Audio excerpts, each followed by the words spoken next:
Assalamualaikum warahmatullahi wabarakatuh. Kembali lagi bersama saya Gilbarki Muhammad dari kelas KPI 4C dengan NIM 22133074. Nah, di sini saya akan sedikit membahas materi perkuliahan kemarin.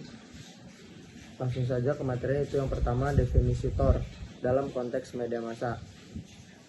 Dalam TOR ini dalam konteks media massa adalah penjelasan lengkap dalam bentuk berkas ataupun dokumen mengenai landasan, tujuan, struktur proyek yang akan segera dilaksanakan.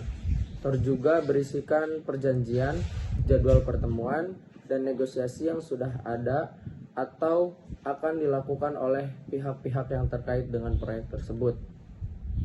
Ada beberapa elemen yang harus ada dalam setiap pembuatan atau penyusunan TOR yang sesuai dengan kaidah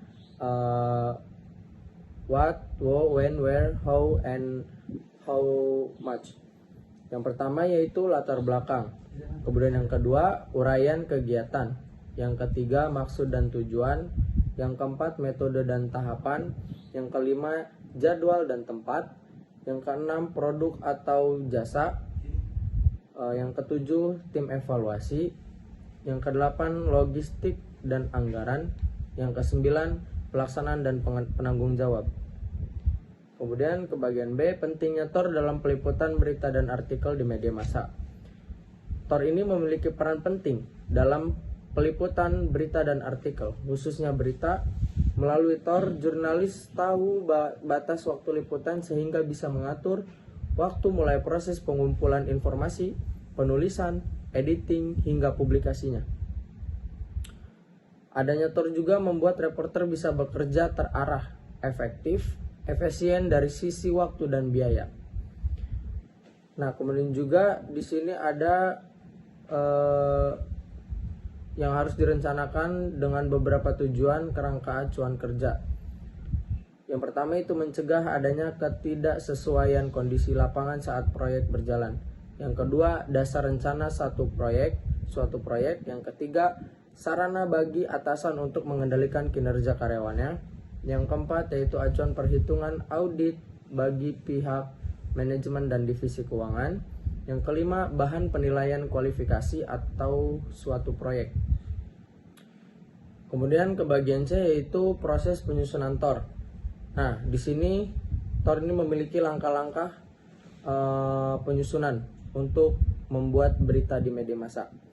Yang pertama yaitu topik, yang kedua itu latar belakang masalah, yang ketiga itu angle atau sudut pandang, yang keempat itu pembagian tulisan, yang kelima itu narasumber untuk setiap tulisan, yang keenam itu daftar pertanyaan untuk setiap narasumber, yang ketujuh yaitu data atau dokumen dari hasil riset. Kemudian yang kedelapan itu observasi. Ini perlu diamati di dalam lapangan ketika mengerjakan suatu proyek tersebut. Kemudian yang ke-9 yaitu rancangan foto dan grafis. Yang ke-10 yaitu deadline. Kemudian di sini ada proses penyusunan TOR artikel di media massa. Kalau tadi itu penyusunan TOR dalam pembuatan berita di media massa. Nah, ini kita lanjut ke proses penyusunan TOR artikel di media massa.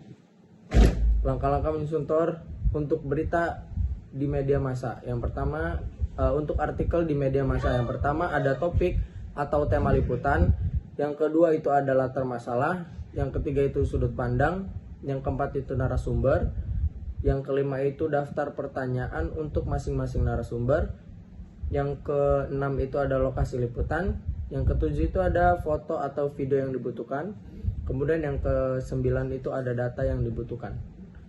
Yang ke-8 ada data yang dibutuhkan. Mungkin itu aja yang dapat saya sampaikan, kurang lebihnya mohon maaf. Wassalamualaikum warahmatullahi wabarakatuh. Bye bye.